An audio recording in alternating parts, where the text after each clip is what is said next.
Good morning. My name's Rachel Allen, and I'd like to welcome you to TLF's Research's webinar, which is a guide to a successful survey. I've got quite a lot to go through, which hopefully is a good thing for you. I've tried to squeeze in as much as I could. I'm going to need to go through it pretty quickly, and I won't have time for questions at the end, but what I would like to say is do feel free to email in any questions that you have, and I'll be happy to answer them within the next day or so. I always try to do it as quickly as I can for you. I'll be more than happy to do that. Just before we start, I'm just going to tell you very quickly a little bit about TLF Research. We are a full service market research agency. We specialise in measuring satisfaction, stakeholder satisfaction and loyalty. Sorry, I'm just looking at something that's come up on the screen saying there may be connection difficulties. Nice. Everybody can hear okay, that's absolutely great. Yeah, so TLF are a full service market research agency, and we specialise in measuring stakeholder satisfaction and loyalty. We work with a really wide range of clients. We're not sector specific, so what I'm going to draw on today as I go through the slides is the information and the things that we find out when we're doing surveys for our clients. We also, as you know, run a range of seminars and conferences, and there's lots of free information on our website as well. So do feel free to visit and have a look and try to find anything you need on there. Oh, right, I'm going to get started now and take you through the slides that I've got for you. So what we're going to have a look at is a guide really about what to avoid and what to have in place when you're running a survey. As I say, what I'm going to go through is based on our real practical experience, what works, what doesn't work, and the things that you need to think about when you're conducting a survey. So we're going to have a look at defining your objective, who you want to take part, how you want to gather response as well, how much response you might need and sample sizes. We're going to have a look at questions. We're going to have a look at your contact data. One thing you do need to know about is whether it's good enough to be able to conduct a survey. Sense checking the data. We'll have a quick look at reporting as well, planning and scheduling, which is obviously really important, and just a little think about budget, and then we'll recap what you do need to think about to ensure that your survey runs smoothly. So firstly, the most important thing to have a think about before you even start planning your survey and thinking about all of the things like questions and how to gather information is, why are you doing a survey? This is absolutely paramount to absolutely everything else that you're going to do. You need to have a think about why you are doing the survey. And your answer to that question is really going to dictate how you approach everything else. So it's really important that you have a think about this. What do you want to use the findings for? Now, it may sound a little bit silly, but we do have clients who are sometimes doing the survey purely as a box ticking exercise. We have other clients who are less concerned about that, and what they want to do is really, really make changes. So have a think about what you want to do the survey for. If you don't have an objective, you're going to really struggle to put the correct plans in place to run your survey, and that's why it matters. Now, the other thing to think about, which is even more important over recent years, and since May last year, is GDPR. Now, one of the questions that we often get asked is, do I need to get all of my customers to opt in before I can approach them to take part in a survey? The short answer to that is no.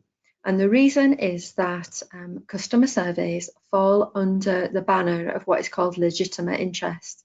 And surveys are legitimate because you are going to use the findings of your survey to improve the service that you deliver to your customers.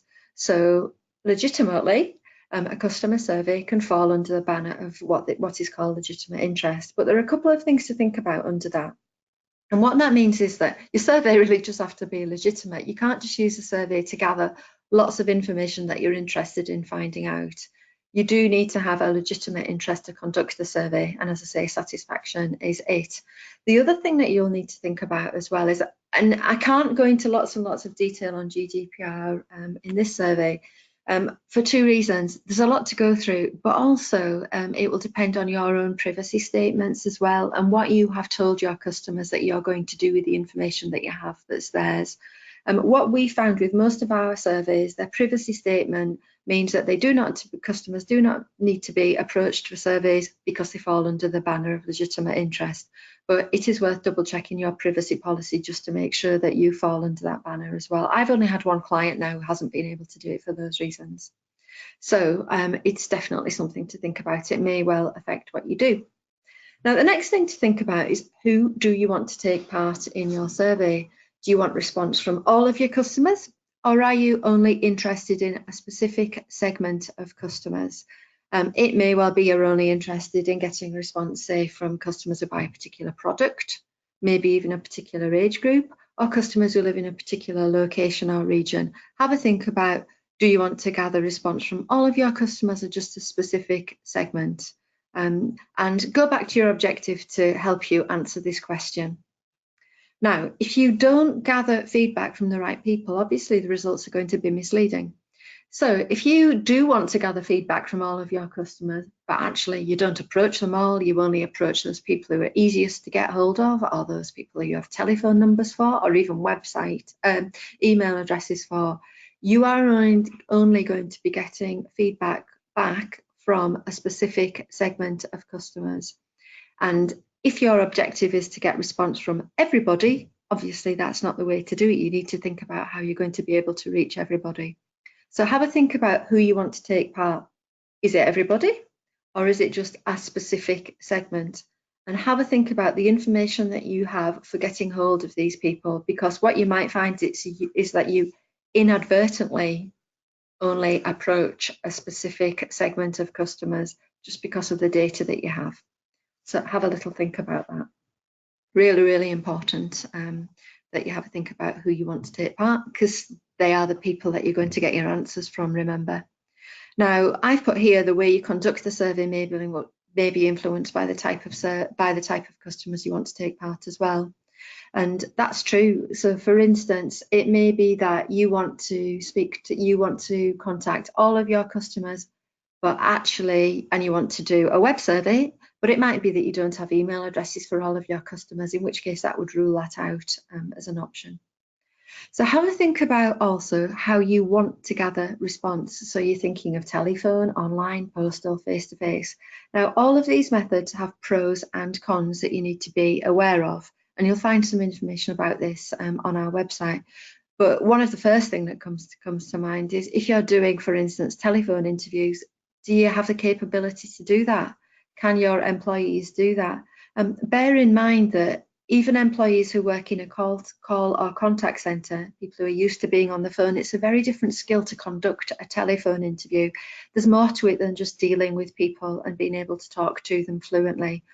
There are other skills involved with that.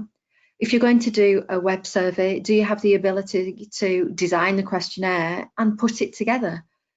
So have a think about, once you've decided ideally how you'd like to get hold of your customers, do you have the capability to do this, to do it well, to do a good job? Now, if you're not going to do it in-house, maybe outsourcing is an option. But obviously what you need to think about on that front is, do you have the budget to outsource? So it's a good idea to have a think about this. Realistically, what can you do? What can't you do? What do you think you're good at? Where are you going to struggle? And maybe just approach a few agencies, get some prices, and then you can have a little think about maybe the best way to do the survey that's going to suit you. Whilst budget is always going to be something that's really important, there's little point in doing something that's sort of really cheap if it's not done properly, because that information isn't going to help you. So have a think about the options that are open to you to get you the best possible information you can gather within the budget that you have. Now, have a think about how much response you want to gather as well. Now, you don't have to hear from everybody in order to get a reliable response. So quickly, I'll tell you a little bit about reliability. So reliability is measured after a survey is done. Reliability is based on the consensus or the variation in response that you gather. Now, that isn't going to help you in some ways, because you won't know until you've got the results in how reliable they are. But there are some guidelines that can help you before you do the survey that will help you understand how reliable the results are going to be. So what we would say is that at an overall level, 200 responses for a telephone survey will give you a reliable result. That is providing the 200 represent your customer base. Now, there are two ways that you can do this. You can split the results. You can With a telephone survey, you can set quotas and aim to get quotas based on proportions or percentages of people. Now, so I say 200 at an overall level for a telephone survey. It's a little bit different when you're looking at a self-selection survey like Post or web surveys, and that is because what you tend to get are the most satisfied and the least satisfied customers responding. So you get a little bit of bias there in the results. So they're not wrong, they're just a little bit different. So you tend to need a little bit of a larger sample size when it comes to a self-selection survey.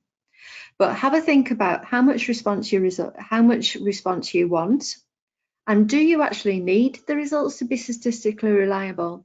So it might be that if you're conducting qualitative research, what's more important to you is the quality of the data that you gather, not necessarily something that's large scale and statistically reliable. But have a little think about it. How reliable do you want the results to be? If you don't gather enough response, the results won't be reliable.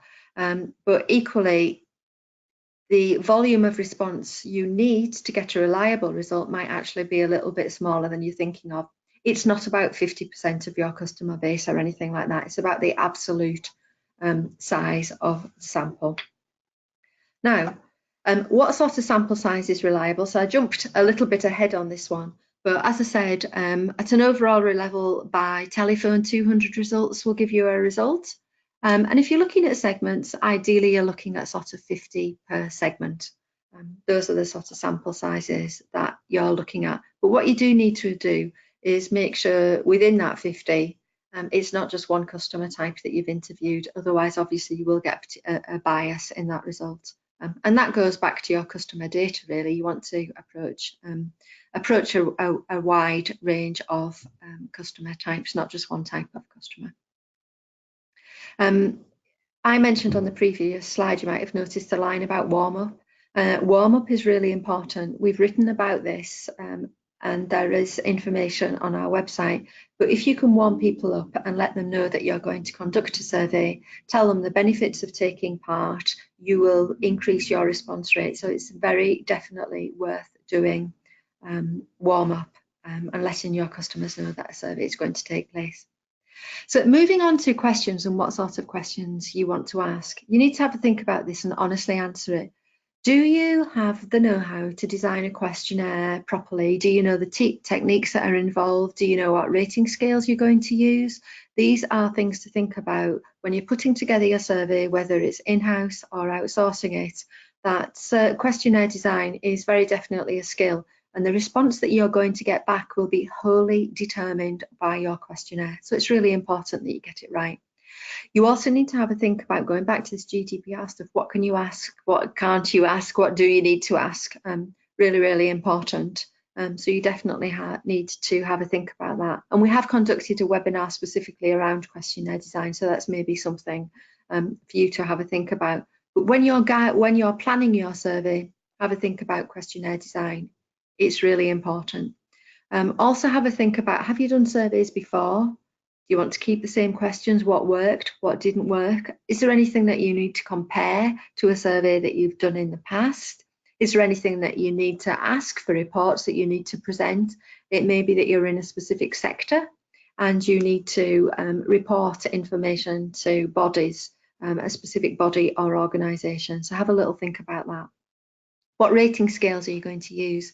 So we definitely recommend a 1 to 10 numerical rating scale, but we know, for instance, within housing, a 5-point scale is often used as well. So have a think about the rating scales that you want to use. Your contact data is really, really important. So you might go out to 20,000 customers or 2,000 customers or even 200. But if the information you have, the contact information, is not accurate, either you're not going to get hold of them or they're not going to respond to you. And depending on what type of survey, you might not even know whether your contact data is good enough. You just won't hear from them. One of the advantages of a telephone survey is you do at least know if a telephone number is not working. So your contact data is really important. This is a thing that our clients struggle with most often, I would say. Most people have concerns over the quality and the depth of their data. So when you're planning your survey, you need to have a think about your contact data. Is it complete? Is it accurate? What format is the data in? And what data do you have? Is it telephone numbers? Is it email addresses? Do you have salutations on contact names? Do you have contact names? These are the things that have to be practical and look at in detail when you're considering the best way to do your survey. It may well actually be that your contact data will dictate to you the method that you have to use to go to your customers. You know, if you want to do a web survey and you haven't got contact email addresses, obviously you're going to struggle. The other thing is as well, if you've only got contact data for a specific segment of customers, have a think about the customers you do not have contact data for. You know, what would they tell you if they could take part? By not approaching them, are you going to be skewing your survey in some way? Because obviously you're not going to be getting feedback from them. So you definitely need to think about that. Also have a think about not just sort of what your data is like, but do you have enough data? You might think, oh yes, it'd be great to do 1,000 interviews or get 1,000 responses. If you've only got 1,100 records, you're not going to get 1,000 responses. So you need to be really realistic about how much response you want in proportion to the volume of data that you hold. So you definitely need to be sensible around that. I mean, we would say, you know, you're probably looking at needing, if you want 1,000 responses, you'll need 4,000 records. If you're needing 200 responses, you'll need 8,000 records. We're not saying that's always the case, but it's definitely better to underestimate response rather than overestimate response. So definitely, you know, you can see this list is growing of all the things you need to think about when you're planning your survey, but sense check your data and how your data tallies up with what your objectives are. Really, really important. We quite often get clients saying to us they want to do 200 interviews, and then it transpires they might only have 250 records, so it's not going to happen. So you need to have a think about that. Now, analysis, reporting and deliverables. Now, obviously, you have an objective and you've set your objective right at the beginning, and hopefully when you've been setting your objective, you've been thinking ahead to the information that you need to gather as a result of conducting your survey. Now, things that you need to think about when putting together the questionnaire are also the things that relate to your analysis and your reporting. You know, what do you need to report? What do your colleagues expect to see? What do you expect to find out? These are all things that are all linked together very strongly. Now, what you need to have a think about when you're doing the reporting is who's going to see the reporting and what are they expecting to see? It's going to affect two things: your questionnaire, who you interview, how you gather the information and what you include in the report as well, and how you report the findings. So have a think about who's going to see the report, what do they expect to see? Obviously, if it's somebody senior, you want them to get what they're expecting. What sort of report do you want to generate? Is it something that's really wordy? Are you looking for lots of charts? Are you looking for something lengthy? Are you looking for something really brief? Just a dashboard, maybe highlights or headlines of the results. You have to be practical, and these are practical things to think about when you're planning a survey. As I say, what format do you want the report in? PowerPoint, Word, Excel? They've all got pros and cons, but how you gather the data and how easy the data is to analyse will be based on the questionnaire. So as you can imagine, numbers are going to be quicker and easier to analyse than words. You need to bear that in mind when you're putting together your schedules. How do you want to present the results? Do you want to send somebody documents? Are you going to stand up and present it to them? Are you going to explain it to them? Are they going to need to be able to understand it when you're not there? These are the things that you need to think about. And do you need any specific measures reporting? So we generate a customer satisfaction index, but it may be, you know, as well as a wider range of scores. But it may be that you also use an index, or do you report the Net Promoter Score? Is NPS something that's really important to you? Do you have a measure to track that you've used in the past that you need to continue showing some results for? So are there any specific measures that you need to report? You need to have a think about that as well. And also, something that's really important and you don't want to forget is how are you going to share the results, not just maybe to management or at a board meeting, but more widely. How are you going to feed results back to employees and to customers? So you need to bear in mind that they're not maybe going to see a whole report, they're going to see headlines, they're going to see a snapshot. So your survey, you need to think about the things that maybe when you're doing a headline will translate well to headlines or to bullet points, or just a short information as well. So have a think about that when you're doing your survey. You want it to be successful. There's a lot of things here to think about, and you definitely need to bear them all in mind. I mean, one thing I would say is you need to put aside as much time to plan as you need to put aside to do the survey. It's really, really important to include planning time. In fact, the field work is probably in some respects the shortest part of the survey. It's the planning and maybe the reporting afterward that's going to take a bit of time. So when you're planning, there are a few things you need to think about. Do you have dates in mind already? Do you have something specific that you're aiming for?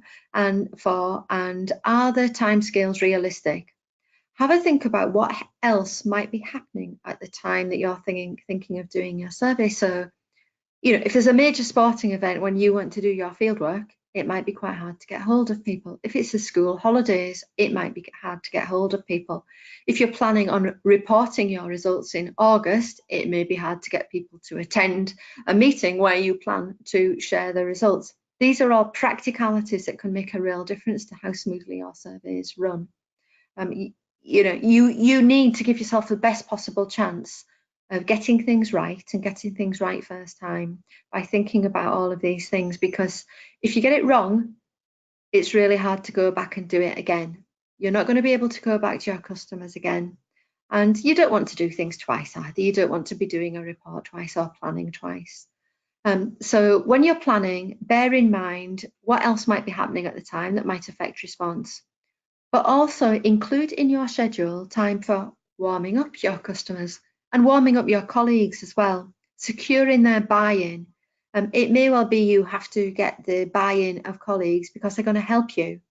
In other departments, you may be relying on your colleagues to get the data together for you, to format the data, to arrange the meetings for the results presentation.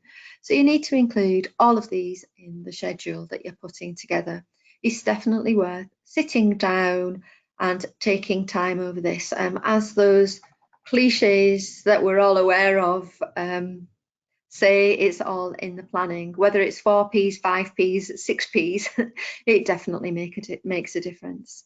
If you're going to outsource, consider your budget. So how much do you want to spend on the survey? There will be some fixed costs, there will be some variable costs as well.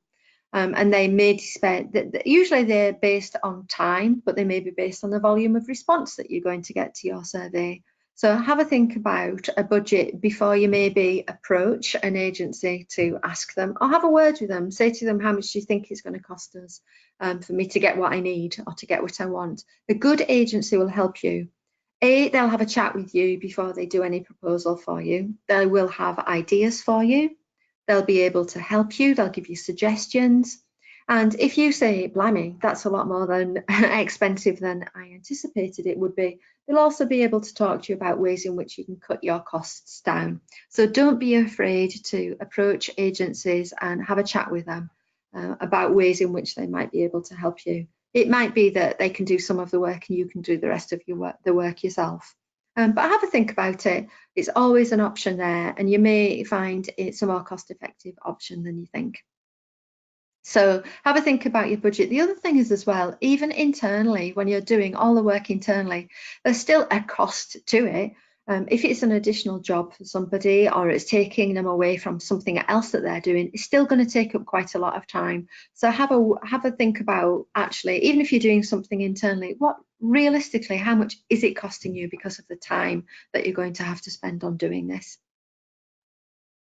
So the guide to a successful survey, I'm going to run through now sort of 10 do's, things that you need to think about when you're doing your survey. So be aware of GDPR. Unfortunately, I sort of can't tell you everything you need to know to get today, but what I can tell you are 2 things.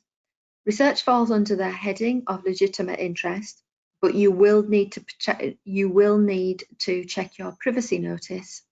And what that may mean is that you need to speak to somebody else internally within your organisation. Have a think about your budget. That may determine the scale of the research that you're going to conduct. So have a think about that. It may also determine whether you do the research in-house or you outsource the research. Take time to consider and plan your approach. It's really important. I've got a list of things here. Yes, I've romped through them quite quickly, but really what I wanted to demonstrate to you was that there's quite a lot to think about. So you do need to think about this really carefully and consider it all when you're doing your planning. Have a clear objective. Without an objective, you'll find it really you really will find it a struggle to design your survey and design your approach, because you won't know where you're going with it all and there'll be too many options for you. The thing about the objective is every time you have a decision to make, it's a useful point to go back to help you decide the best course of action. Have a think about your customers, what's going to be best for them when it comes to deciding on your survey. It may well be that telephone's great for them because it's really easy, they don't have to put any effort into responding, but it may well be for some other customers of yours. Particularly, let's have a think about housing. Sometimes what we find is if housing associations have supported or sheltered tenants, that post is very often easy for them. They can sit down and think about doing things in their own time then. Put together a schedule. Without a schedule, you're going to be really stuck. It's the blueprint. It's what you're going to do. It's when you're going to do it. And any time spent on putting together a detailed schedule is going to be time well spent. I would never ever do a piece of research without a schedule. And to be honest, schedules don't change very often if they've been planned really well. So that's important. Be practical. Have a look at your data. See what you've got, see how good it is, see how expansive it is, and the quality of it. And you have to be practical. So any research that you do needs to be designed not around all of the other things that I've mentioned, not just those, but also about your data as well. Have a look at the completeness and quality of your data. If it's not complete and it's not good quality, you're going to struggle to get any research done at all. So it might well be that before you even embark on your research, you have to have a think about an exercise done to improve the quality of your contact data. Think about the skills that you have in-house. Be honest, what are you good at? What are you less good at? What could somebody help you with? And that will also help you to dictate the approach that you take as well. And finally, my last piece of advice would be use the results to make a change. It's not easy to do a survey. It takes a lot of time, a lot of effort. You have to put a lot of work into it, which is great. The results can be absolutely invaluable. But unless you use the results and you do something with them, there's little point in doing the exercise. So my final piece of advice is before you embark on conducting a survey, promise yourself, if not, promise me and promise yourself that you're going to use the results to make changes. You're going to share the findings with customers and with employees, and you're going to implement plans and build this stage into your planning as well. And that will ensure that the research doesn't get put in a drawer and forgotten about. So it's really important that you use the results to make a change. So finally, that's it. Got through it all in about half an hour. If you have any questions, feel free to drop us an email. And as I say, there's lots of information, and actually quite a lot more information specific to particular slides that I've included in here that I've expanded on, that you'll be able to find in our Customer Insight magazine as well, that you can from our website. So lots and lots of free information that will hopefully help you delve into some things that I've chatted about here in a bit more detail, and that will be useful to you as well. Thank you very much. Thank you.